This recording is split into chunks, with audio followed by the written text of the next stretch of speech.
Why the red hat? I'm always curious about that on the sideline. Well, I don't know. Last year was a red hat. This year is an orange hat. Not all our receivers have 20/20 vision. So when I give signals and things that way, I wear a colorful hat so they can actually see me so I don't look like everybody else. That's all it is. So next year, if I'm still here, it'll be a different color. And a more serious question, but with A.D. Mitchell, how have you seen him just see some of the stuff click over the last few weeks, and why do you think that is? Just him being more consistent. That's what we talk about, right? Trying to get him to get a tattoo that say consistency, right? Not just him being consistent, having more reps at it, and taking advantage of those opportunities. I'm sure he's at a place where he feels like he can do more, but that'll come when you be more consistent and do things over and over and over again. But he's starting to come into light. He's starting to show his skills. I think we all know what he's capable of doing, and he'll get more opportunities. You started commenting about him getting to the end zone. How much of that is like being fun, but also being for real? Like, hey, we got to make sure we. No, it's always a message in there somewhere, right? And he knows it. Everybody knows it, right? We have a thing where we talk about don't reaching, but if you're gonna reach, you damn sure better score. You know what I mean? But nah, man, it's good to see him kind of come into his own a little bit. So hopefully his role kind of increases and be able to display a little bit more. I think like physically, when you just watch him, he stands out on your team and generally. Just what do you think about him just athletically, if he can harness it and bring it all together, and what do you see there? I think that's one thing that he has that you can't teach. That's what I meant like weeks and weeks ago when I was talking about him. Just his style is kind of unorthodox a little bit. You know what I mean? It's kind of the way he's able to move his body out there on the field. It's not like all the rest of the guys, and he does it to a way to where he can control it and get DBs out of position. So he does it and use it to his advantage, and that's one thing I don't touch. I let him keep that, and he has a unique style of finding ways to get open. So you kind of want him to continue to do that and kind of add a little hot sauce in there at the same time. It's a great canvas to work with, I guess, right? Is that a fair statement for you as a coach? Yeah, it is. You hope everybody on this level understands and knows how to get open. You know what I mean? And he's actually able to do that.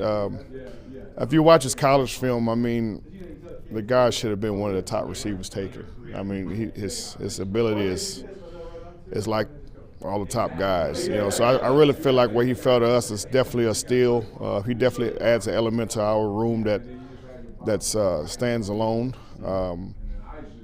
And hopefully we can just continue to get him to come into the light just a little bit more and more as the time goes by. But he's definitely a treat to have. And the last thing on him I would just ask is, I know confidence matters so much for these young players. He's so young. I know there were some plays that he didn't make in the last few weeks, and I would see his body language. It's hard. I get it, right? When you make some plays and it goes the other way, how much does it matter? Oh, man. I'm going to tell you one thing that A.D. Mitchell does not lack is confidence. That is one thing you don't have to worry about. If it's anything, it's definitely not him. My message to him that whole time was, man, we got to keep working on it. That's part of it. You know what I mean? You kind of, I try to keep at a minimum just my experience with guys and stuff. But sometimes you got to throw it in there, and mine was the same way. You just got to keep going and kind of do the extra with the quarterbacks, and then all of a sudden the quarterback could kind of understand your style, understand your flow. Remember, I said it's the way he runs his routes and stuff is kind of unorthodox. So for a quarterback, it's a little different. You know what I mean? So once you get those reps at it, they'll get used to you, and it all come together. So. He'd be frustrated. I mean, he gonna be frustrated whenever he don't get a ball. I mean, that goes for everybody, So, lack of confidence, hell no. How do you think Anthony's legs can change just the math when it comes to being a receiver in this offense? It's a treat, right? Because for a quarterback that's not as mobile, once that pressure gets on him, it's probably gonna be a sack or a throwaway, right? But with AR, he's able to keep those plays alive, right? Can turn your 5-yard route into probably a 40-yard explosive, right? Just him keeping the plays alive and you playing backyard football, just scrambling, rules and running around and finding open zones, and he's able to throw it to you. So you got that to your ability, to your advantage, and you also have him being able to keep running himself and get you a new set of first downs. Was the example of that the one to Josh Downs where he kind of just held the guy off? And Absolutely. I mean, he has his wild moments. He definitely has that, right? And like I tell the receivers, right, you're always open with him. You never know, right? Just thinking back early in the year against Houston, he throws like a 70-yard bomb to Alec Pierce. Like, you're always open. So just keep running and never get too high, never get too low. But he just might do something spectacular to get you that rock. So it's definitely an advantage for us. Apologies if you've already answered this, but You probably shouldn't have. well, you made the semifinalist list. Talked to some of your guys in the room, and they're all in your corner. You turned Pitt into a historian. He named a bunch of your stats off.